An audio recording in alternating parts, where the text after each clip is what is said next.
사무엘하 7장 1절에서 11절 말씀이고, 예, 내 집을 건축하겠느냐? 내가 내 집을, 다윗에게 내 집, 성전, 주의 성전을, 주의 집을 건축하겠느냐? 이건데요. 다윗이 주의 집을 건축하기를 원했습니다. 예. 그래서 이 이야기를 살며시 이제 예언자 나단에게 말했죠. 나단에게 말했는데, 예.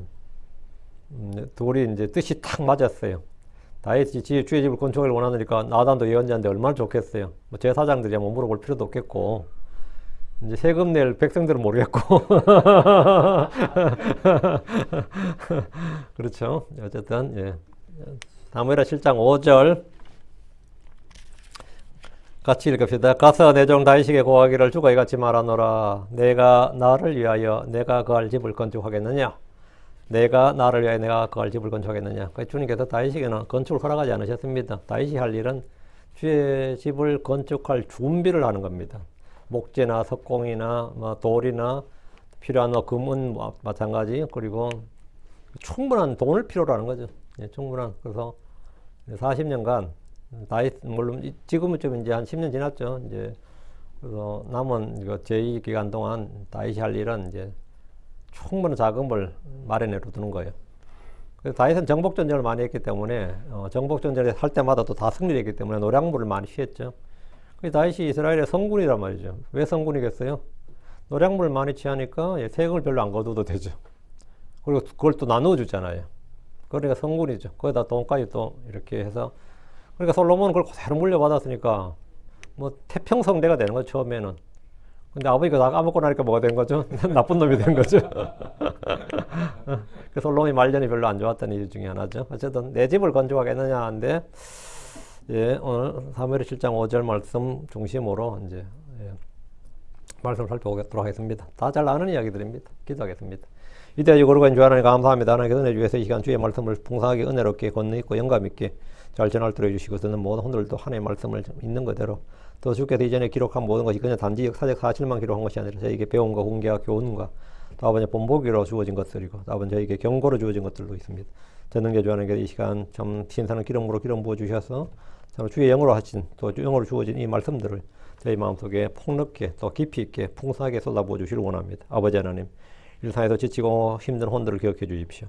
아버지 하나님, 여러 가지로 참으로 참 어려운 그런 분들이 많이 있습니다. 또 영과 혼과 몸이 모두 또 아픈 또 지친 그런 분들도 있는데 선하신 주님께서 이 시간 정말 치유의 은혜를 허락해 주시고 또 아버지 새 힘을 불어넣어 주시고 위로부터 참 가장 좋은 다양한 선물들을 주셔서 모두가 새 힘을 얻고 또 마음이 새롭게 되고 영이 새롭게 되게 해주시고 생각이 새롭게 되게 해주시고 또 새 힘을 얻고 정말 독수리가 날개치고 하늘 위로 올라가는 것처럼 그렇게 저희가 그렇게 영이 소생하고 부흥할 수 있도록 해주시기를 간구합니다. 이 시간도 주님께서 말씀의 은혜를 넘치게 부어주십시오. 감사드립니다. 주의 성기도 합니다. 아멘. 예.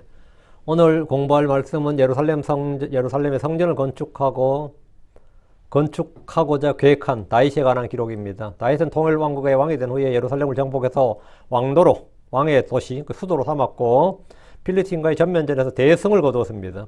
그리고 그는 언약궤를 가져와서 예루살렘에 뒀습니다. 이제 나라 안팎이 조용해지자 그는 성전 건축을 진행하려 했습니다. 성전 건축은 국가적 사업으로 이루어야 될 엄청난 자금과 인력이 필요한 대공사였습니다. 모세가 광야에서 성막을 건축할 때도 온 회중이 자원해서 헌금을 했고 자원해서 노동력을 제공했습니다. 그때 사람들이 얼마나 많이 바쳤던지 더 이상 가져오지 말라는 명령을 내릴 정도였습니다.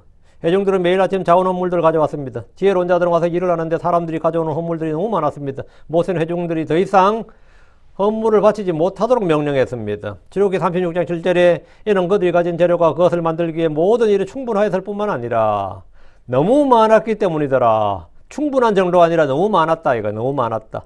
성막 건축을 위해서 모세는 세금을 거둘 필요가 전혀 없었습니다. 따로 건축 헌금을 할 필요도 없었습니다. 헌금을 강요하거나 부과할 필요가 없었습니다. 모두가 기쁨으로 자원했고 헌신했습니다. 이를 통해 우리는 주님의 넘치는 공급과 필요를 완전히 채우시는 분이심을 알 수 있습니다. 우리가 주께 무엇을 드릴 능력이 있어서 드린 것이 아니라 주께서 공급하시는 것을 받아서 주께 드린 겁니다. 하나님은 씨를 뿌린 자에게 씨도 주시고 열매도 주시고 빵도 주시는 분입니다. 고린도서 9장 10절에 이제 씨를 뿌린 자에게 씨를 공급하시는 그분께서 너희의 양식으로 빵을 공급하시고 너희가 뿌린 씨를 번성하게 하시며 또 너희의 의의 열매들을 늘어나게 하시느니라. 모세는 주의 회중들이 드리는 것을 필요 이상으로 거두거나 받지 않았습니다. 넘칠 때는 그만 가져오라, 가져오지 말라 이랬어요. 요즘 목사들 같았으면 더 가져오라 그랬을 거예요. 아마.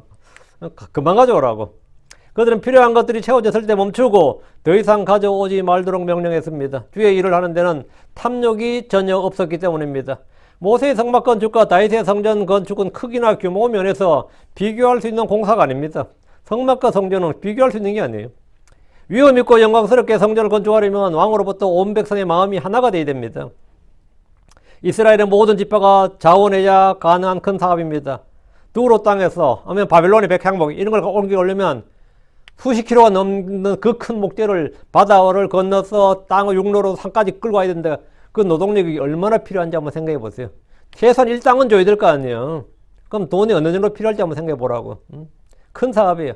다윗은 이스라엘의 모든 통치자들, 곧 지파들의 통치자들과 조별로 왕을 섬기는 무리들의 대장들과 천부장들과 백부장들, 그리고 왕과 그의 아들들의 모든 재물과 소유를 맡은 청지기들, 직무수행자들, 강력한 자들과 모든 용사들을 예루살렘으로 소집했습니다. 성전 건축하겠다 이거예요. 다윗은 그들 앞에 서서 말했습니다. 역대기상 28장 2절 내 형제들아 내 백성들아 내 말을 들으라. 나로 말하건대 내가 내 마음속에 주의 언약궤를 위한 안식의 집과 우리 하나님의 발받침을 건축하려 하였으니 그 건축을 위하여 준비하였노라. 다윗은 이 일을 오랫동안 준비했습니다. 성전 건축에 필요한 설계도와 금과 은과 같은 건축 비용을 마련했고 외교적으로는 두로 왕 히람의 도움과 지원을 받았습니다. 하나님은 다윗에게 성전 건축을 허락하지 않으셨습니다. 주께서 다윗에게 역대기상 28장 3절에 너는 내 이름을 위해 집을 건축하지 말지니라. 이는 내가 전쟁의 사람이었으며 피를 흘렸기 때문이니라. 이에 다윗은 아들 솔로몬이 이 건축을 완성할 수 있도록 모든 준비를 했습니다. 역대기상 22장 2절에서 5절을 보면 다윗이 성전 건축을 위해서 얼마나 철저히 준비했는지를 볼 수 있습니다. 역대기상 22장 2절에서 5절입니다. 2절 이에 다윗이 이스라엘 땅에 있던 타국인들을 함께 모으라고 명령하였으며 석공들을 시켜 다듬어 하나님의 집을 건축할 돌들을 깎게 했더라. 그리고 다윗이 또 대문들의 문들에 쓸 목과 염새로 쓸 쇠를 충분히 풍족히 준비하였으며 또 무게를 달 수 없을 정도로 많은 옷을 예비하였더라. 또한 백향목을 풍족히 예비하였으니 이는 시돈 사람들과 두로 사람들이 백향목을 다윗에게로 많이 가져왔기 때문이더라. 그러니까 다윗이 얼마나 철저하게 준비했는지 알겠죠. 목재와 석공들, 쇠나 노시나 금, 은, 이런 걸 다 준비했다는 거예요. 다 준비해놨어요. 그때 이제 레디 고 하면 그냥 짓기만 하면 될 정도로 그렇게 준비를 철저히 한 거예요. 성전 건축은 다윗의 제2기간 동안 철저히 준비되었고 솔로몬 아버지가 준비해둔 것들을 가지고 성전을 건축했습니다. 5절 또 역대상 22장 5절 또 다윗이 말하되 내 아들 솔로몬 어리고 연약하도다. 그러나 주를 위해 건축될 집은 반드시 지극히 장엄하고 모든 나라의 두루 명성과 영광을 나타내야 하리니 그러므로 내가 이제 그 집을 위해 예비하리라. 이처럼 다윗은 그가 죽기 전에 풍족하게 예비하였더라. 다윗은 죽기 전에 풍족하게 예비하였더라. 다윗의 사역은 성전 건축이 아니라 성전 건축 준비예요. 건축 준비 원장이에요. 다윗은. 건축은 솔로몬이 하는 거죠. 오늘 우리가 다룰 말씀은 다윗이 주의 집을 건축하려는 마음을 예언자 나단에게 말하고 이 일로 서로 대화하는 장면인데 하나님은 다윗과 나단의 대화를 들으시고 그날 밤 예언자 나단에게 성전 건축에 대해서 다윗에게 할 말을 주셨습니다. 주께서 다윗에게 직접 말씀하지 않으시고 다윗에게 하실 말씀을 예언자 나단에게 주셨어요. 다윗이 주의 예언자지만 주님은 다윗의 곁에 주의 영을 받아 주의 말씀을 말해줄 예언자를 따로 두신 것은 다윗에게도 영적 교제, 영적 대화를 할 사람, 믿음의 선한 교제를 나눌 사람, 좋은 자가 곁에 필요했기 때문입니다. 다윗이 내가 예언자인데 다른 예언자가 왜 필요하냐? 내가 예언자인데 이게 아니고 주님께서 다윗에게 직접 말씀하셔서 충분한데 나단을 통해 말하고 나단과 함께 있도록 했는데 어떤 위대한 믿음의 사람이라도 홀로 존재할 수 없습니다. 어떤 위대한 믿음의 사람이라도 믿음의 교제를 나눌 사람이 필요합니다. 자, 본문을 보겠습니다. 자, 7장 1절입니다. 그리고 이런 일이 있었으니 또 이런 일이 있었으니 왕이 그의 집에 앉았고 주께서 왕에게 사방에서 안식을 주시고 그의 모든 원수들로부터 벗어나게 하셨을 때에 그리고 이런 일이 있었으니 이 말씀이 나오면 시간의 경과나 사건의 전환을 나타냅니다. 지금까지 한글 번역본 성경에서는 무슨 일인지 이 어구를 번역하지 않았는데 지금 이 근본적인 이게 번역되어 있어요. 주의 말씀을 더하거나 빼거나 바꾸는 일은 그게 잘못하는 일입니다. 성경은 뜻만 통하면 되는 메시지나 사상이나 철학이나 이념을 다루는 책이 아닙니다. 성경 기록은 주의 말씀들입니다. 주의 말씀들이라고. 다윗 왕은 그의 집에 앉았고 주께서 왕에게 사방에 안식을 주셨습니다. 이 말은 다윗이 예루살렘을 정복하고 필리스틴을 대파하고 국력이 강해졌기 때문에 주변 민족들이 이스라엘을 대적하여 도발하지 못했다는 말입니다. 이제 이스라엘이 전쟁하려고 하지 않는 이상은 전쟁할 필요가 없어요. 이게 평화예요. 적이 나는 전쟁하기 싫은데 자꾸 적이 쳐들어와. 그건 평화가 아니죠. 근데 내가 강력하면 내가 전쟁하고 싶으면 하고 스탑하면 스탑하는 거예요. 그게 진짜 평화예요. 내가 전쟁을 할 필요가 있어. 말 안 들어 징계를 하겠다면 전쟁하는 거예요. 근데 내가 안 하면 안 하는 거예요. 그게 평화라고. 그게 다윗은 그의 모든 원수들로부터 벗어났고 사방에 안식이 있었다 그랬죠.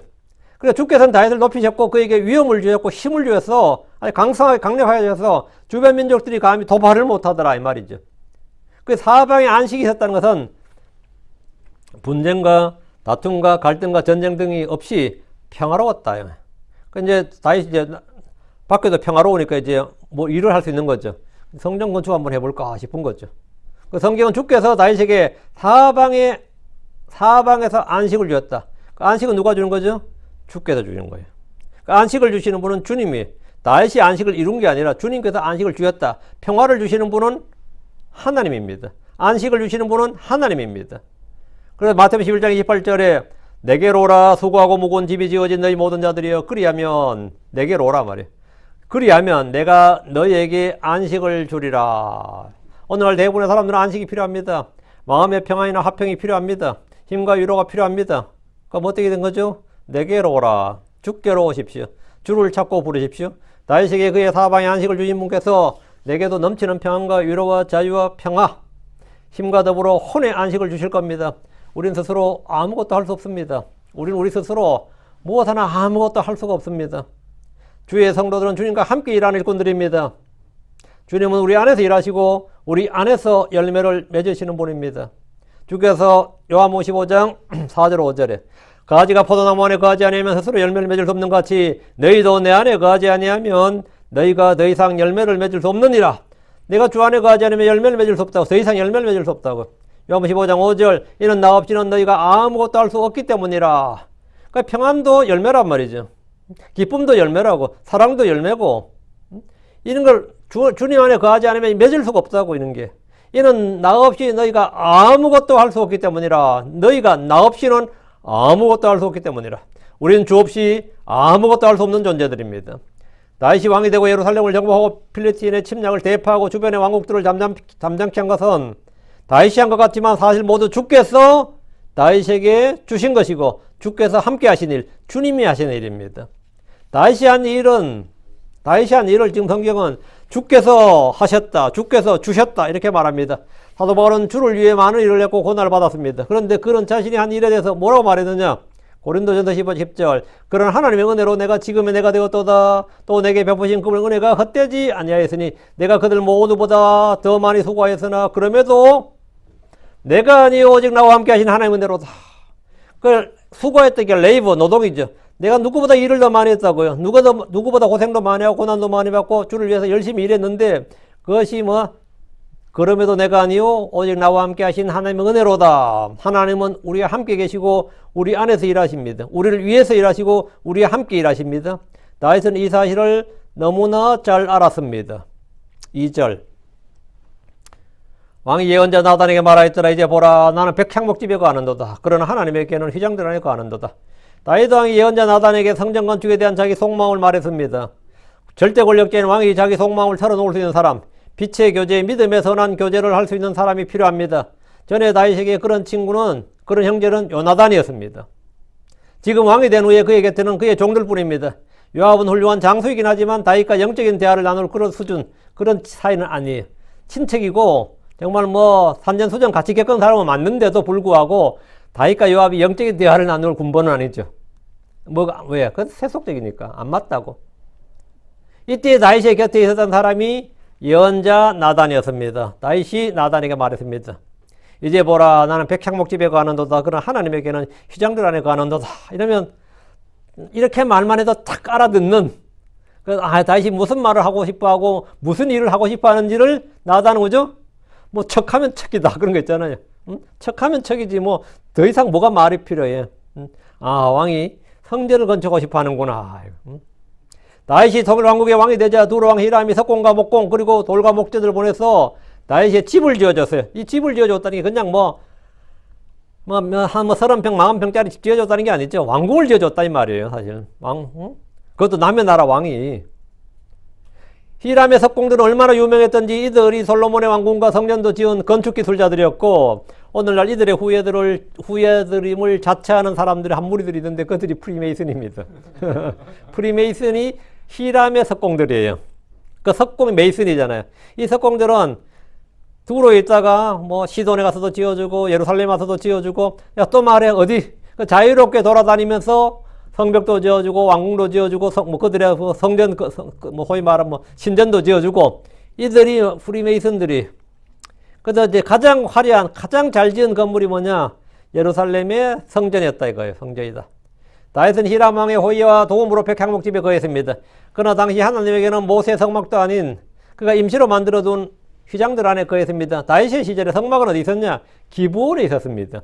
기브온의 산당이라고 하죠. 기브온의 산당. 거기가 임시 성막이 거기 있었어요.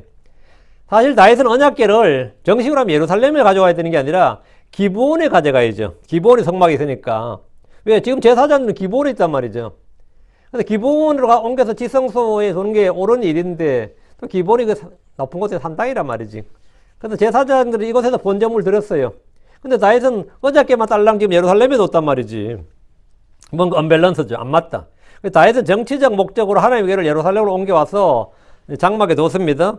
그는 이스라엘의 왕으로서 신정 통치를 하겠다는 의지를 선포하기 위해서 궤를 이곳에 둔 겁니다. 그리고 이곳에 주의 성전을 지을 마음이 있었기 때문에 기브온의 산당에 있는 그 성막이 아니라 이곳 예루살렘에 둔 겁니다. 다윗은 하나님의 궤를 성막도 성전이 아닌 휘장을 두른 임시 처소에 둔 것이 마음에 걸렸던지 그 당대 예언자였던 나단에게 말을 한 거예요. 그는 예언자 나단을 통해 주의 말씀이나 지시나 응답을 받고자 했던 것이 분명합니다. 다윗도 예언자지만 예언자들 역시 다른 예언자들의 말을 듣습니다. 이게 아주 중요한 겁니다. 고린도전서 14장 32절 또 예언자들의 영들은 예언자들에게 복종하느니라. 예언자들의 영들은 예언자들의 영들은 예언자들에게 복종하느니라. 이건 정말 중요한 말씀이에요. 예언자들의 영들은 예언자들에게 복종하느니라. 왜? 같은 믿음의 영을 지녔기 때문에, 같은 영을 지녔기 때문에, 나도 속으로 그런 생각을 하고 있었는데 다른 예언자, 주의 말씀을 받은 예언자 주의 말씀을 하면 아멘 하고 나오는 거예요. 우리 크리스천들도 마찬가지예요. 내가 목사야. 근데 다른 목사 설교 들으면서 아멘 해야 되는데 아이씨 쟤 설교 되게 못하네 그러고 막 판단해버리고, 그것도 문제지만 내가 목사든 뭐하든 간에 어떤 성도들 어떤 어린애라도 주의 말씀을 하면 깊이 있는 말을 하네. 어디서 저런 걸 깨달아들까? 내가 깨닫지 못했던 주의 말씀 안에 아멘 아멘 하며 그게 말씀을 받는 거예요. 그게 성도의 교제야. 나도 내 안에도 그리스도 영이 있고 내 안에도 하나님 영이 있고 성령이 있지만 내가 미처 생각하지 못했던 말씀을 저 사람 입에서 막 나와. 그 사람은 주의 영이 있어. 그 나오면 이게 뭐냐면 예언자들의 영들은 예언자들의 복종하느니라. 근데 성도들이 교제를 하면 안 돼. 저 사람이 뭐라 그러면 에이 그러고 뭐라 그러면 에이 하고 복종을 안 해. 너희는 서로 복종하라. 성경에 나오거든요. 서로 복종하라. 이 2번 나와요. 이 서로 복종한다는 게 뭐냐면 이거예요. 예언자들의 영들은 예언자들의 복종하느니라. 내가 주의 말씀을 할 때는 지가 지기가 목사든 교사든 부흥사든 그 상관없이 집사든 아멘 해야지. 응? 아멘 하고 내가 걷는데 마누라가 나한테 뭐라 그래. 그럼 그냥 들어가면서 뭐라 그래요? 아멘 아멘 하면서 가는 거지. 아멘 아멘 하면 하는 거예요. 예언자들의 영들은 예언자들이 복종한다잖아. 그러니까 주의 영을 지닌 사람들은 주의 말씀을 받은 다른 누구라도 주의 말씀을 하기를 기대하고 말씀을 들으려고 합니다. 그 사람이 무지렁이든 말든 상관없어요. 지위와 신분과 상관없이 주의 말씀을 받은 게 있나 본데 그 말씀 들으면 그거는 뭡니까? 와닿고 내 마음에 그 착 와닿아. 그냥 이게 착 와닿아요. 자석이 착 달라붙는 것처럼 말씀이 마음에 착 달라붙는다고. 내가 받지 못한 지혜와 계시의 영이 있다면 그것을 듣고 싶어 합니다. 그게 정상이에요. 그런데 마음이 거만하고 교만한 사람들은 먼저 그 사람의 학교나 출신이나 학인 등을 먼저 따지고 듣면서 에이 이러면서 예, 그 사람이 주의 말씀, 주의 영이 없기 때문에 주의 말씀이 선포될 때 자꾸 이렇게 반항 거역을 하는 거예요. 밀어내는 거라고. 다윗은 나단으로부터 주의 말씀을 듣고 싶어서 말한 겁니다. 여러분, 제가 말씀을 딱 선포하면 마음이 어때요? 아멘하고 착착 받아들여져. 오늘 하필이면 또 저런 말씀을 하시네 싶고, 하필이면 또, 또 설교가 또 저렇게 또 흘러나가네, 빠져나가네, 그러면서, 뭐 그런 분 있죠. 자, 말씀의 은혜를 잘 받으셔야 돼요. 말씀 잘 들으셔야 돼요. 자, 3절. 이에 나단이 왕에게 말하였더라. 왕의 마음속에 있는 모든 걸 행하소서. 이는 주께서 왕과 함께 계시기 때문입니다. 그 나단이 찰떡같이 알아듣고 지금 하는 말이 이거예요. 예언자 나단은 다윗을 적극 지지했습니다. 나단은 따로 주께 묻지도 않았고 다윗에게 하고 싶은 일은 무엇이든 하라고 무조건적 지지를 보냈습니다. 이걸 뭐라 그러지? 뭐 대가리가 깨져도 뭐 대깨면 그런 거 있죠. 난 대가리가 깨져도 다윗이다. 뭐 대깨다 이거는. 다윗이 하는 말은 무조건 내가 뭐 묻지도 말고 따지도 말고 하고 싶은 거 다 해. 뭐 이 정도란 말이죠. 왜? 다윗과 나단이 호흡이 잘 맞았습니다. 성전 건축에 대해 뜻을 내비치자 나단은 묻고 따질 것도 없었고 더 생각할 이유도 없었습니다. 성도들이 빠지기 쉬운 오류 중에 하나가 이겁니다. 선한 동기와 선한 목적이기 때문에 무조건 좋다 옳다 생각할 것도 없다는 식으로 판단하고 결정하는 겁니다. 다시 아비나답의 집에 있는 궤를 예루살렘으로 옮기자고 결정한 것은 선한 일이었습니다. 우사가 손을 내밀어 흔들리는 언약궤를 잡았던 것도 나쁜 의도나 목적이 있어서가 아닙니다. 나름 선한 의도와 목적이었습니다. 다윗이 성전을 짓겠다는 건 역시 그렇습니다. 선한 의도, 선한 동기, 선한 목적이에요. 그러나 다윗이나 나단은 이 일을 먼저 주께 묻고 답을 얻어야 됩니다. 아무리 선한 일이라도 자기들끼리 서로 의논해서 결정하고 실행할 일이 아닙니다. 최소한 주님이 무엇이라 말할지 기다려야 됩니다. 주님의 뜻을 구해야 됩니다. 그러나 나단은 다윗이 성전 건축을 할 마음이 있다는 것을 표현하자 얼른 묻지도 않고 따지도 말고 그냥 왕의 마음속에 있는 모든 걸 행하소서 무조건 지지합니다. 하소서 막 격려하는 거죠. 그럼 다윗도 어때요? 나단도 예언자고 나도 예언자인데 나단도 뜻이 똑같네. 역시 한마음 한뜻이야. 우리는 지금 마음이 일치하고 있잖아. 그렇잖아 지금. 그죠? 그 나단은 언약궤를 옮겨온 다윗의 신정 통치를 적극 지지했고 왕이 뭘 해도 좋다고 했습니다. 이는 주께서 왕과 함께 계시기 때문입니다. 이렇게 딱 말해주니까 다윗 힘이 나요 안 나요? 다윗은 주께서 다윗과 함께 있다는 사실을 알았고 믿었습니다. 나단은 주께서 다윗과 함께 있다. 다윗과 함께 계시다. 성전 건축을 하려는 다윗의 결정은 존중받아 마땅하지만 주의 뜻을 묻고 기다린 것은 더 중요한 일입니다. 우리가 일상에서 모든 일에 기도해야 되는 이유가 이겁니다. 아무리 내가 평소에 늘 하던 일이고 옳은 일이고 좋은 일이고 해도 기도하는 게 왜 그런 것 같아요? 예, 때와 장소가 있다 그러잖아요. 때가 있다고. 그러니까 지금 그 건축을 해야 될 때냐? 그건 다른 문제단 말이죠. 지금 또 안 해야 될 때냐? 다윗은 지금 해야 될 때라고 믿었던 건데 주님은 하지 말라 그랬고 바빌론 포로에서 돌아온 포로들은 지금 먹고 살기도 했는데 지금 성전 건축해야 되냐? 그러니까 지금 학계를 통해서 뭐라는 거죠? 지금이 성전 지금 네가 너희 집 지을 때냐 그러잖아요. 그러니까 이게 지금 모든 게 뭡니까? 주께 물어야 되는 거예요. 그러니까 우리가 모든 일에 항상 기도해야 되는 이유입니다. 4절입니다. 그리고 그 밤에 이런 일이 있었으니 곧 주의 말씀이 나단에게 임하였더라. 말씀하시기를 나단이 다윗에게 왕의 마음속에 있는 것은 모두 하라고 힘을 줬는데 뭐 원한 건 뭐든지 하라고 힘을 줬는데 주께서는 나단의 생각과 달랐습니다. 그 밤에 주님은 나단에게 말씀하셨습니다.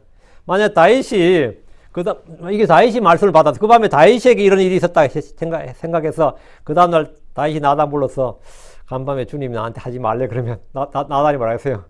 어제까지만 질 것 같지 하더니만 오늘 또 마음이 싹 변했네. 다윗도 어쩔 수 없네 이런다고. 응? 어제는 또 막 질 것처럼 이야기하더니만 또 생각해보니까 안 되겠나 보지. 돈 드나 보지. 너 얘기한다고. 주님이 나단에게 말씀하셔서 나단을 통해 다윗에게 말씀하셔야 돼요. 근데 주님은 이제 나단과 다윗의 생각과 전혀 달랐어요. 그리고 그 밤에 이런 일이 있었으니 나단이 다윗에게 한 말은 그의 생각, 의견이었지 주의 말씀이 아니었습니다. 그렇죠? 그래서 주께서 친히 나단에게 임하여 말씀하셨어요. 곧 주의 말씀이 나단에게 임하였더라. 주께서는 다윗에게 직접 말씀하실 수도 있지만 나단을 따로 사용하셨습니다. 나단은 왕의 근처에 있으면서 다윗에게 주의 말씀을 전해주며 왕의 조언자로서 역할을 했습니다. 다윗도 주의 영을 받은 예언자에게 나단이 하는 말이 주의 말씀인지 아닌지 정도는 금방 판단할 수 있습니다. 금방 알아들어요. 나단은 다윗의 곁에서 주의 말씀을 받아 다윗의 판단과 행동에 대해 책망하고 바로잡아주는 일을 했습니다. 의사에게도 다른 의사가 필요하고 이발사도 자신의 머리를 깎아줄 다른 이발사가 필요하듯이 예언자들과 사도들, 복음 전도자들, 목사들도 마찬가지입니다. 우리 모두 주의 영을 지닌 크리스천들이지만 다른 크리스천들의 조언과 권면과 책망과 가르침이 필요합니다. 우리는 사랑 안에서 진리를 말하며 서로가 주께 받은 말씀으로 말해야 됩니다. 나단은 다윗에게, 다윗은 나단에게 그런 존재였습니다. 5절 가서 내 종 다윗에게 말하라. 주가 이같이 말하노라. 내가 나를 위해 그할 집을 건축하겠느냐. 주께서 나단이 가서 내 종 다윗에게 말하라. 가서 내 종 다윗에게 말하라. 할 말을 주신 거죠. 할 말을 주신 거예요. 나단의 생각이나 의견이나 주장을 말하지 말고 주의 말씀을 말하라는 겁니다. 주가 이같이 말하노라. 내가 나를 위해 내가 그할 집을 건축하겠느냐. 이 말씀은 하나님께서 다윗에게 성전 건축을 불허한다는 겁니다. 성전 건축하지 말라는 겁니다. 다윗이 건축하려는 소원과 의지가 있는 것은 좋지만 이런 다윗이 해야 할 일이 아니었습니다.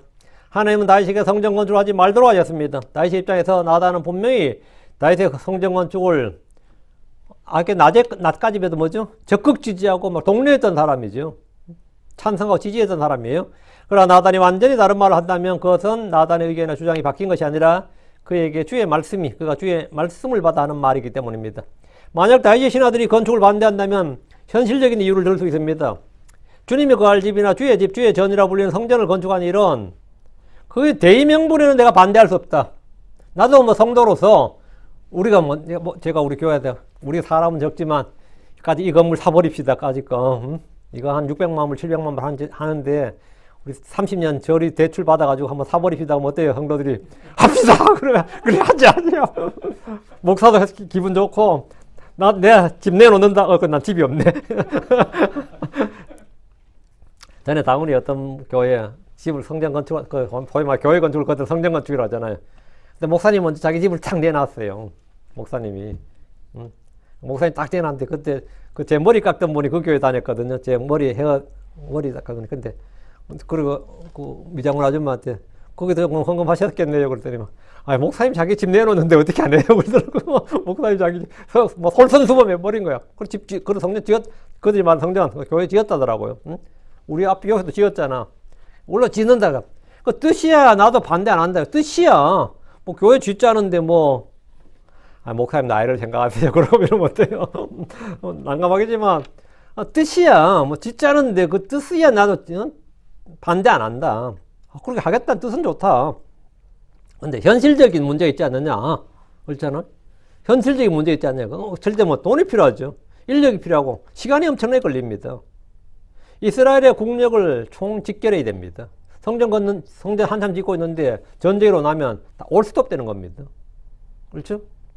엄청난 국력이 소모된다 이 말입니다.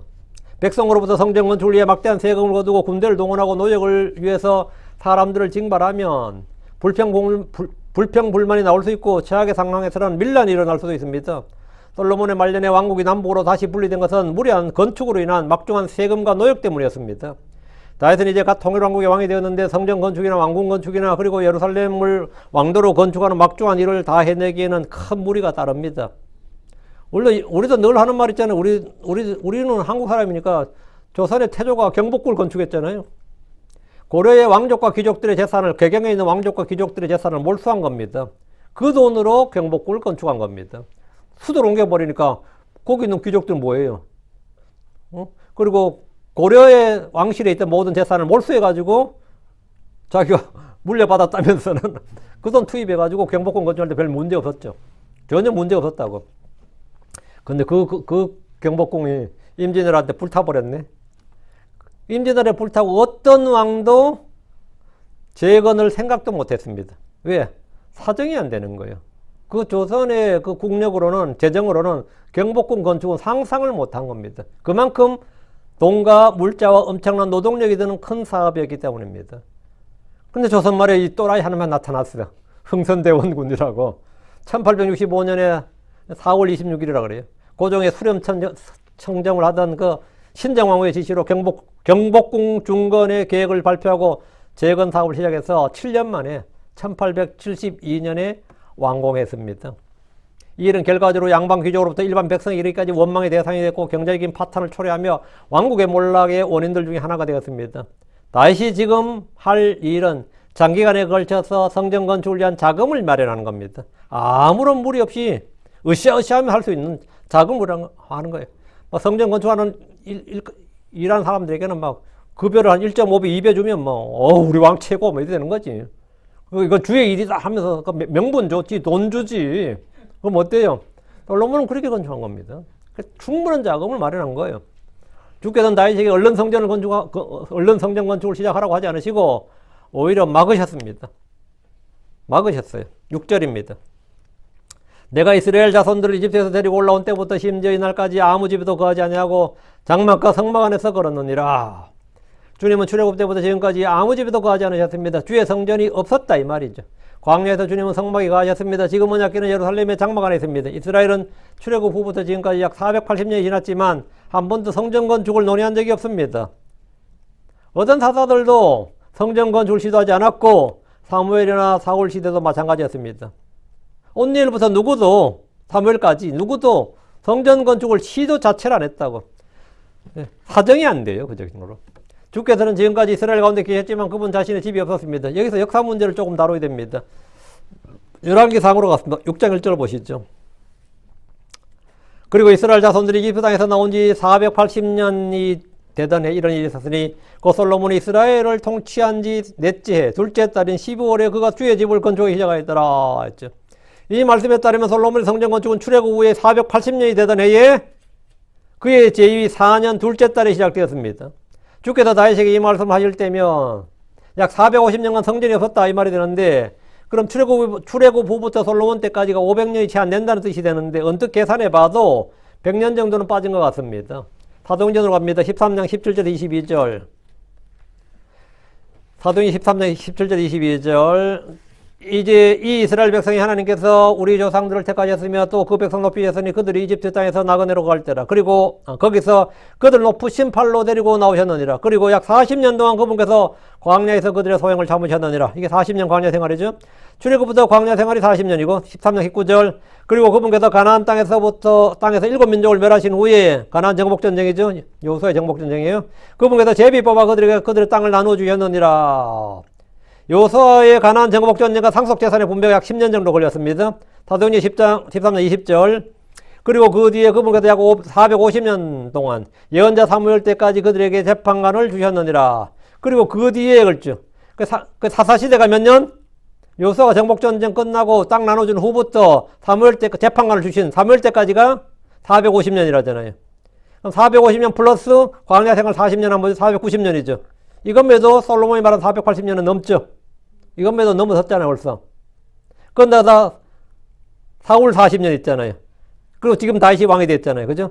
다윗도 40년이 왕한지. 그리고 솔로몬 때 4년째 성전 건축했으니까 안 맞아 들어가죠. 안 맞아. 지금 당장 그냥 590년 넘어버리잖아요. 한 600년 된단 말이죠. 얼추 잡아도. 그 480년이라는 것은 왜 그럼 480년이라고 했냐 이거예요.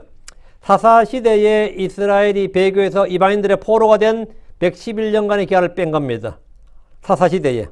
그 사사시대의 메소포타미아 구산 이스라엘에게 8년, 모압의 에글론 왕에게 18년, 가나안의 그 하솔 왕 야빈이라는 하솔 그 왕 야빈에게 20년, 미디안에게 7년, 암몬과 필리스틴에게 18년, 필리스틴에 40년. 이렇게. 그럼 이게 111년이죠. 그럼 출애굽 때부터 솔로몬의 성전 건축 기간은 480년 플러스 111, 591년이 되는 거죠. 이 기간 동안 이스라엘에는 주의 집이 없었습니다. 주님께서는 신정 통치할 때, 주님이 직접 왕이 되어 그들을 다스리실 때, 주님이 그들을 다스리지 않고 필리스틴이나 모압이나 암몬이나 가나안 왕이 다스릴 때는 주님 다스리는 시기가 아니기 때문에 그럼 뺀 거죠. 그게 111년. 주님께서는 그때는 주님이 다스리는 통치 기간 아니다. 역사에서 빠지는 거죠. 이거 굉장히 중요한 의미입니다. 우리 인생도 마찬가지. 내가 80년을 살았다 하더라도 죽어서 내가 40세에 구원받아서 40년은 주님 앞에 사실 없는 삶이죠. 기록되는 삶이 아니고 생명이 없는 삶이었단 말이죠. 근데 또 내가 그리스도인으로 살면서 계속 죽은 행위를 해. 그것도 사실은 없는 날이더래요. 내가 주님 앞에 몇 년 살았나 치면 뭐 며칠 안 살았더라 이런 것도 뭐 이럴 수도 있겠죠. 며칠 안 살았더라. 내가 나이는 70년 80년 살았는데 주님 앞에 3년은 뭐 1, 2년도 안 됐다 뭐 이런 거. 주님 앞에 산 시간은 얼마 안 됐다 사실은 뭐 그럴 수 있겠죠. 한번 생각해 보시기 바랍니다. 우리 이제 받을 교훈이 많습니다. 7절로 다시 가서 사무엘하 7장으로 와서 7절 내가 이스라엘의 모든 자손들과 함께 걸은 모든 곳에서 내가 내 백성 이스라엘을 먹이라고 명령한 이스라엘 지파들 중에 어느 지파에게 너희가 어찌하여 나를 위해 백향목집을 건축하지 아니하느냐라고 한마디라도 말합니다. 이거 한마디가 어워드 한 단어라도 한 말이라도 한 말씀이라도 한 적이 있느냐 이거예요. 왜 백향목집을 건축하지 않느냐. 그 베냐민 지파 사울에게 백향목집을 건축하라고 한 적이 있느냐. 없다 이거죠. 레위 지파인 사무엘에게 그 말 한 적이 있느냐. 단 지파인 삼손에게 그 말 한 적이 있느냐. 없다 이거지. 에브라임 지파인 온니엘에게 그 말 한 적이 있느냐. 없다 이거예요. 어느 지파에게도 너희를 통치하러 보낸 사사들이나 누구에게도 나는 성전 건축하라고 명령한 적이 없다. 한마디도 한 적이 없다 이거예요. 주님은 지금까지 이스라엘의 모든 자손들과 함께 걸으셨고 그들 가운데 거하셨지만 예언자들을 통해 아니면 어느 통치자를 통해 성전 건축을 명령한 적이 단 한 번도 한 말도 나 그런 말 한마디도 한 적이 없다 이거예요. 바빌론 포로 이후에 주님께서 예언자를 통해 성전 건축을 명령하셨습니다. 그때는 성전 건축을 명령하셨어요. 그들이 기초를 놓은 후에 완공을 못하고 공사를 중단해버렸기 때문입니다. 포로기에서 돌아온 유대인들은 처음부터 성전 건축을 위해서 돌아왔습니다. 고레스는 귀한 명령을 내리면서 그들에게 성전 건축을 명령했습니다. 그러나 출애굽 때부터 다윗 때까지 주님은 이스라엘의 어느 지파에게도 너희가 어찌하여 나를 위해 백향목집을 건축하지 않았느냐 이렇게 한마디도 한 적이 없고 다윗에게도 주님은 그 말을 한 적이 없어요. 다윗이 먼저 하겠다고 한 거지. 다윗은 주께 명령하지 않은 일을 스스로 자원해서 하려는 겁니다. 이미 왕도를 정했고 언약궤를 이곳에 가져왔습니다. 다음 수순은 당연히 성전 건축이죠. 그는 하나님을 섬기는 왕으로서 신정 통치를 하는 왕으로서 자신의 의지를 온 이스라엘에게 선포하려는 겁니다. 다윗은 주께 묻지 않고 나름 선한 소원과 목적으로 이 일을 하려 했고 예언자인 나단에 알렸고 나단 역시 적극적으로 찬성하고 지지했습니다. 그런데 주님은 나단에게 다윗이 하려는 일에 대해서 말씀을 하신 거예요. 8절 그런즉 이제 너는 내 종 다윗에게 이같이 말할지니라 만군의 주께 이같이 말씀하도록 내가 너를 양우리에서 곧 양들을 따른 일에서 취하여 내 백성 즉 이스라엘을 다스릴 통치자로 삼았느니라. 하나님 나단에게 그런즉 이제 너는 내 종 다윗에게 이같이 말할지니라고 하셨습니다. 나단은 그날 밤 주께 받은 말씀을 다윗에게 말해주면 되는 겁니다.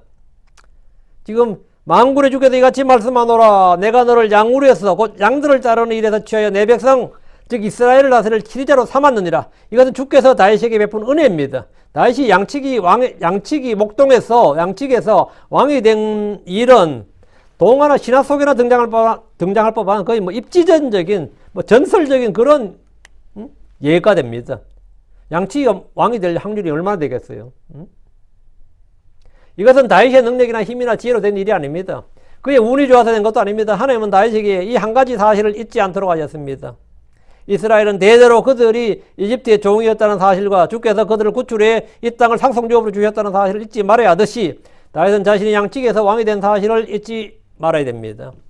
우리 속담에 개구리 올챙이 시절을 기억하지 못한다는 말이 있듯이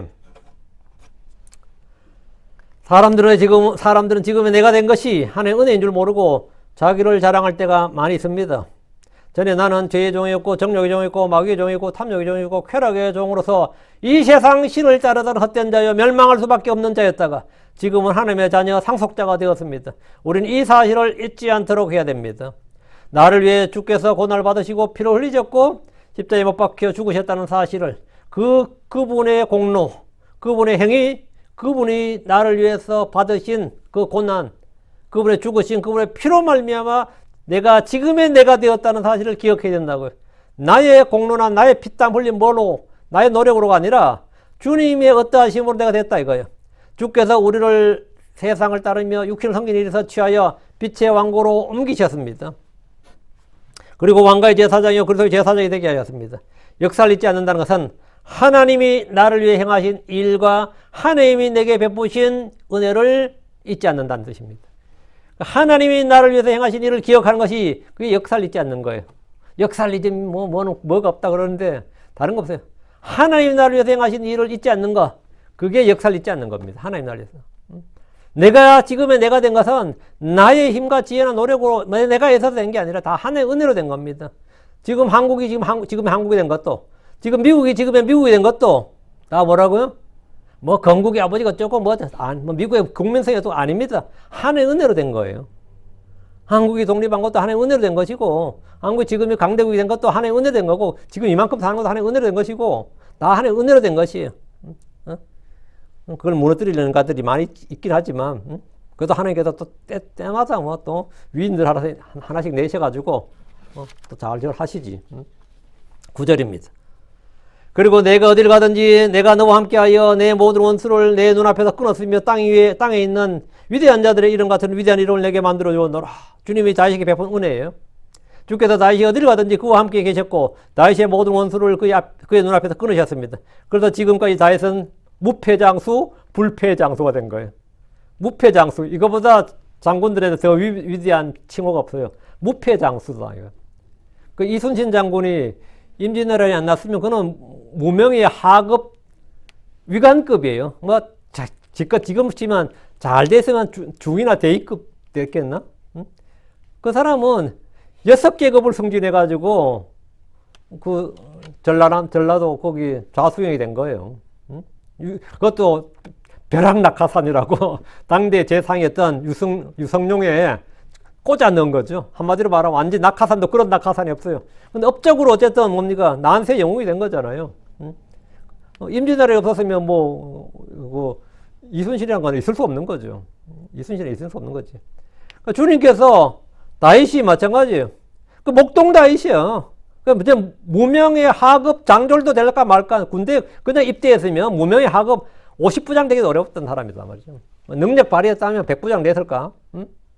근데 지금은 뭐가 된 거죠? 불패장수야. 다윗이나 여호수아는 무패장수, 뭐 여호수아는 한 판 지긴 했지만, 여호수아는 참 억울하게 한 판 졌지만, 진짜 이 무패장수, 불패장수입니다. 다윗의 모든 원수를 주님께서 그의 눈앞에서 끊었기 때문이죠. 전사로서의 다윗의 명성은 순전히 하나님께서 주신 승리 덕분이었습니다. 주의 성도들은 일하든지 싸우든지 먹든지 마시든지 무엇을 하든지 하나님의 영광을 위해서 일해야 됩니다. 주님 우리와 함께 계시고 우리 안에 거하시며 우리를 위해 싸우시고 우리를 위해서 일하시기 때문입니다. 그래서 그분을 따르는 성도들은 항상 언제나 승리한다. 언제나 항상 우리에게 이김을 주시는 승리를 주시는 하나님입니다. 그래서 우리를 항상 승리하게 하시는 하나님. 우리는 죄에 대해서 백전백승, 무패의 장소가 돼야 돼. 불패의 장소가 될 수 있단 말이에요. 응? 그런 전사가 되어 있나. 나는 패전을 모른다 이거죠. 왜? 주님께서 우리의 구원의 대장이시기 때문에. 주님이 대장이시기 때문이다. 그래서 지금 9절에 땅에 있는 위대한 자들의 이름 같은 위대한 이름을 내게 만들어 주었노라 하는데 다윗의 이름이 크게 되고 온 유다와 이스라엘뿐 아니라 주변 왕국에도 명성이 자자했던 것은 주께서 그 이름을 위대한 이름으로 만들어 줬기 때문입니다. 위대한 이름으로 만들어 줬기 때문이에요. 다윗의 이름은 지금도 전 세계 어떤 왕이나 장군들의 이름보다 더 크고 위대한 이름입니다. 그래서 한국교회 아무 데나 가봐 데이빗이 없는 데가 있는지, 어느 클래스를 가도 데이빗이라는 이름이 없는 반이 있는지, 몇 명은 데이빗이 있어요. 우리 교회도 데이빗 있잖아. 데이빗 없는 데가 어디 있어? 그게 다윗이에요. 위대한 이름입니다. 다윗이 지금의 다윗이 된 것은 하나님의 은혜로 된 겁니다. 10절. 또한 내가 내 백성 이스라엘을 위해 한 처소를 정할 것이요 또 그들을 심으리라. 이로써 그들이 그들 자신의 처소에 거하며 다시는 움직이지 아니하리라. 또 사악한 자손들이 다시는 처음같이 그들을 괴롭히지 못하게 하리라. 주께서 이스라엘을 내 백성 이스라엘이라고 하셨습니다. 그들은 주의 군대, 주의 자녀들, 주의 회중, 주의 양무리들, 주의 백성이라 불립니다. 주께서는 이스라엘을 택하시고 자신의 소유로 삼으셨습니다. 주께서 이집트에서 종살라던 이스라엘을 위해 한 처소를 정하셨는데 그들의 조상이 거하던 가나안 땅입니다. 일찍이 아브라함에게 이 땅을 그의 씨에게 주시겠다고 약속하셨고 때가 되어 그들을 이곳으로 옮겨다 심으셨습니다. 가나안 땅이 포도원이라면 이스라엘 백성은 그 땅에 심겨진 묘목들, 포도나무들이죠. 이스라엘은 하나님이 심으신 나무로 올리브나무, 포도나무, 무화과나무로 불립니다. 주님은 그 땅의 농부십니다. 또 그들을 심으리라 했는데 주님은 그들을 가장 좋은 땅에 심으시고 좋은 열매 맺기를 바라셨습니다. 좋은 열매를 많이 맺으라. 그 모든 농부는 뭡니까? 왜? 농부가 땅에 왜 나무를 심어요? 좋은 열매를 많이 맺으라 이거예요. 좋은 땅에 심었다 이거예요. 이로써 그들이 그들 자신의 처소에 거하여 다시는 움직이지 아니하리라. 이스라엘이 땅에 깊이 뿌리 내리고 그들의 처소에 거하며 다시는 움직이지 않을 것이라고 하신 것은 이 땅의 영혼이 그들의 소유로 주어졌다. 이 말씀은 그들이 율법을 지킬 때 유효합니다. 그들이 주의 법을 버렸을 때 그들은 아시리아와 바빌론에게 멸망했고 멀리 이방 땅으로 옮겨졌습니다. 다시는 움직이지 않는다는 것은 주의 제 이름으로 이 땅에 그리스도의 왕국, 하늘의 왕국이 세워질 때입니다. 또 사악한 자손들이 다시는 처음같이 그들을 괴롭히지 못하게 하리라 하는데, 사악한 자손들이란 이스라엘의 원수들을 말합니다. 이스라엘의 주변 민족들, 나라들은 모두 사악한 자손들이고 이스라엘의 원수들입니다. 다시는 처음같이라고 할 때 처음이란 이집트에서 종살이를 말합니다. 그때 이스라엘은 속박의 땅에서 신음했고 고통을 받았습니다. 이제 이스라엘은 더 이상 종의 멍에 속박의 멍에를 매지 않을 겁니다. 지금 나단을 통해 다윗에게 주신 말씀들은 이스라엘이 주와 주의 법을 떠나지 않고 버리지 않을 때입니다. 율법은 조건부 행위 언약입니다. 조건부 행위 언약이에요. 이스라엘이 지금 주의 말씀과 다른 결과가 현실에서 일어나면 그것은 오직 한 가지 경우입니다. 그들이 배교하고 타락하여 주와 주의 말씀을 버렸을 때, 주님 대신 다른 신을 숭배하고 따를 때입니다. 죄와 불법이 충만하면서 회개하지 않을 때 주께서 지금 하신 이 말씀은 효력을 잃게 됩니다. 그들은 자신의 처소에 가지 못하고 다시 이리저리 떠돌며 사악한 자손들이 처음같이 그들을 괴롭힐 겁니다. 우리가 성경에서 듣고 배운 말씀, 내가 읽고 깨닫는 말씀, 내가 믿는 말씀과 현실이 다를 때, 내가 경험하는 것이 내가 믿는 것과 내가 아는 것과 다를 때는 하나님과 그분의 말씀이 틀렸거나 문제가 있는 것이 아니라 내 안에 문제가 있는 겁니다. 뭔가 말씀과 현실이 맞지 않는다면 얼른 내 안에서 문제를 찾아야 됩니다. 하나님에게서, 성경에서 문제를 찾으면 안 되고 내 안에서 문제를 찾아야 돼요.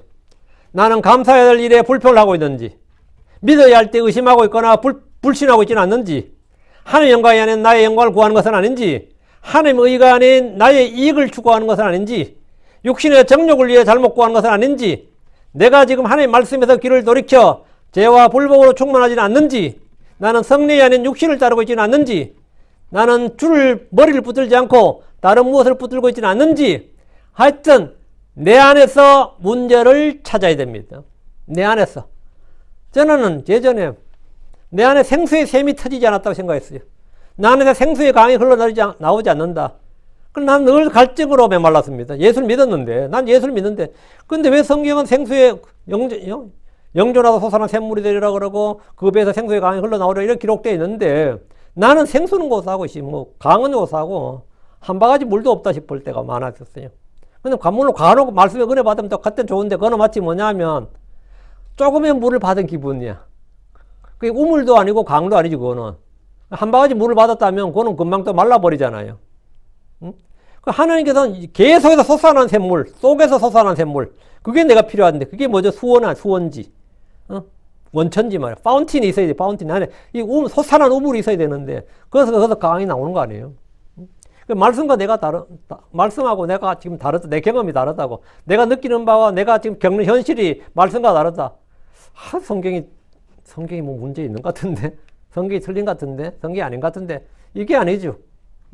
내 안에 뭔가 문제가 있는데, 나에게 이 샘을 막고 있는 뭔가 있는데, 나의 이 물이 나오지 않도록 뭔가 막고 있는 게 있다. 이걸 내가 어느 날 발견했어요. 오늘. 내 안에서 문제가 있다. 그게 탁 해결되면 이제 또 그때부터 갈증을 느껴본 적이 없습니다. 내 속에서 최소한 갈증을 느껴본 적이 없어요. 갈증을 느껴본 적이 없어요. 여러분이 자신을 그때 이제 성찰이라고 하죠. 너희 자신을 스스로 점검하고 입증하는 거죠. 11절. 또 내가 재판관들에게 명령하여 내 백성 이스라엘 다스리게 한 때부터 또 너로 하여금 내 모든 원수들로부터 안식하게 했느니라. 또한 주께서 내게 말씀하시기를 그분께서 너를 위하여 한 집을 만들어 주리라. 이 말씀은 여호수아 이후에 사사시대를 다루고 있는데, 가나안 정복전쟁 후부터 사울 왕이 될 때까지를 사사시대라고 그러죠. 이스라엘은 각 지파로 나누어진 연방국가로 통일왕국이 아니었습니다. 그래서 강력한 중앙 집권적인 정치 권력을 지닌 통치자가 없었습니다. 이때는 나라가 위기에 처할 때 또는 이방인들의 통치를 받을 때 주님이 보낸 구원자들이 일어나서 이스라엘을 구출하고 죽을 때까지 그들을 통치했었는데, 이들을 이제 재판관들, 판관들, 사사들 이렇게 부릅니다. 이들 판관들은 지금의 판사들과 달리 군대의 대장이었고 통치자들이었습니다. 온니엘, 에훗, 삼갈, 드보라, 기돈, 돌라, 야일, 입산, 엘론, 압돈, 삼손까지가 이제 사사기에 등장한 사사들이고, 그 이후로 이제 엘리, 사무엘도 사사들인데, 하나님께서 그들을 이스라엘 통치자로 주셨습니다. 이들은 왕이 아니었지만 그들이 살아있는 동안은 판관들로서 이스라엘을 통치하고 재판했습니다. 내 백성 이스라엘을 다스리게 한 때부터 이 말씀에서 사사들은 하나님께서 이스라엘 다스리게 한 사람들입니다. 다시 11절. 너로 하여금 내 모든 원수들로부터 안식하게 하였느니라. 하나님은 다윗을 이스라엘의 대장으로 삼아서 이스라엘의 모든 원수들로부터 안식하게 하였다. 안식을 주었다. 주변을 다 평온하게 하였다고. 여기 뭐 소위 말하는 왜구도 없고 홍건적도 없고 여진족의 침입도 없고 그 암몬도 모압도 에돔도 이집트도 저 위로 누구도 뭐 다 잠잠했다 이거예요. 안식을 주었다고. 안식을 주었다. 평화를 주었다는 것은 힘에 의한 평화를 말합니다. 다윗은 외교나 협상을 통해서가 아니라 압도적인 힘을 바탕으로 적들을 정복했고 꼼짝 못하도록 해서 그들이 오히려 조공을 받았습니다. 이것이 평화요 안식입니다. 하나님이 다윗에게 주는 안식은 전쟁에서 승리, 정복을 통한 노량물이었습니다. 평화는 값없이 주어진 것이 아닙니다. 하나님이 주신 화평은 주께서 이 세상을 이기셨고 마귀를 이기셨고 죄를 이기셨고 우리의 육신과 정과 욕심을 십자가에 못 박으셨고 완전한 승리, 주님께서 내가 이겼기 때문에 내가 세상을 이겼노라. 내가 마귀를 이겼다 이거예요. 주님이 이겼다고. 그러니까 하나님 주신 화평은 주께서 이기신 승리의 노량물이고 열매다 이거예요. 주님의 승리 없이는 평화가 있을 수가 없습니다. 전능자 주 예수님의 완전한 승리로 모든 성도들에게 하나님의 화평이, 하나님의 평안이 복으로 선물로 은혜로 값없이 주어진 겁니다. 요한복음 14장 21절에 평안을 내가 너희에게 남기노니 곧 나의 평안을 너희에게 주노라. 세상이 주는 것과 달리 내가 너희에게 주노라. 너희의 마음에 근심하지도 말고 두려워하지도 말라. 주님은 다윗에게 화평과 안식을 주셨습니다. 또한 주가 내게 말씀하시기를 그분께서 너를 위해 한 집을 만들어 주리라. 한 집을 만들어 주리라. 이건 뭐예요? 주께서 집을 하나 건축해 준다는 게 아니고 한 집을 만들어 주겠다 이 말은 다윗의 왕가, 다윗의 왕족. 다윗은 이미 백향목으로 된 집에 살고 있어요. 솔로몬은 성전 건축을 하면서 왕궁으로 지었고요. 여기서 말 한 집은 뭐냐? 다윗의 집, 그 쓰러진 다윗의 장막, 다윗의 집 할 때 그 다윗의 집은 뭐죠? 다윗의 왕가, 왕조를 말합니다. 다윗 왕조. 그 유다 왕조는 뭐죠? 다윗의 왕조죠. 유다 왕조는 다윗의 왕조예요. 그래서 이 집은 다윗의 집, 즉 다윗의 왕조를 말합니다. 주님께서 다윗의 왕조를, 한 왕조를 내가 그분이 너를 위해 한 집을 만들어 주리라. 그래서 한 집을 만들어 주셨죠. 그래서 예수님도 다윗의 아들이잖아요. 다윗의 아들이죠. 그래서 다윗의 왕가라고 결국은. 그래서 주님께서 약속을 하셨는데 주님께서 쭉 이제 다윗에게 이렇게 말씀하셨는데 다윗이 그런 마음을 품은 것도 돼서 오케이다 말이죠. 요건 이제 요 다음 이야기는 이어지니까 다음에 계속 하도록 하고 오늘 여기까지. 내 집을 건축하겠느냐? 건축은 다윗이 못했습니다. 그렇지만 이제 건축을 철저히 준비를 했죠. 기도합시다. 위대하고 간주 하나님 감사합니다. 하나님께서 은혜 주셔서 참으로 저에게 베푸신 놀라운 일들, 또 놀라운 복들, 또 놀라운 선물들이 있습니다. 다른 아버지 하나님 저희가 이것들을 이 성경을 통해서 듣고 배우고 깨닫게 해주시옵소서. 아버지 하나님 하나님께서 다윗에게 베푼 확실한 긍휼을 저에게도 베풀어 주셨고 또 아버지는 또 다윗을 택하신 것처럼 저희를 택하셔서 왕가의 제사장이 되게 하셨습니다. 다른 아버지 하나님 주께서 저에게 주신 것들이 너무나 많은데 저희들이 그것을 잘 알지 못하고 궁핍하게 살 때가 많고 또 빈약한 가운데 허덕일 때가 많이 있습니다. 아버지 하나님 승리자, 정복자로 살지 않고 패배자로, 이 루저로서의 비루한 인생을 살 때가 있습니다. 전하신 주 하나님께서 저희에게 깨우침을 주시고 복을 주시고 한번 또 지각의 눈을 열어주셔서 저희가 그리스도 예수 안에서 어떤 지위에 있고 어떤 처지에 있고 주님 저희를 위해서 행하신 일들이 얼마나 크고 놀라운지 또 성령께서 저희 안에서 행하시는 일들 이런 것들의 그 위대한 사역들을 보게 해주셔서 저희 땅에서 정말 단 한 번도 죄에게 세상에게 육신에게 마귀에게 또 그 어떤 무엇에게 누구에게도 패배하지 않도록 해주시고 다윗이 그랬던 것처럼 저희가 무패의 장수 불패의 장군으로 아버지 이 땅을 살게 하여 주시옵소서. 그리고 아버지 많은 승리의 노량물을 저희가 취할 수 있도록 해주시고 아버지 하나님께서 주신 완전한 평안 큰 평안 아버지 주님께서 주시는 그런 안식을 또 자유를 또 혼의 자유를 저희가 이 땅에서 육신 입고 있는 사는 동안에도 충분히 누리게 해주시고 선한 간증을 남길 수 있도록 해주시옵소서. 저희가 우리 주 예수를 증언하는 우리 주 예수가 누군지를 드러낼 수 있는 그런 성도를 되게 해주십시오. 감사드립니다. 주의 성기도합니다. 아멘.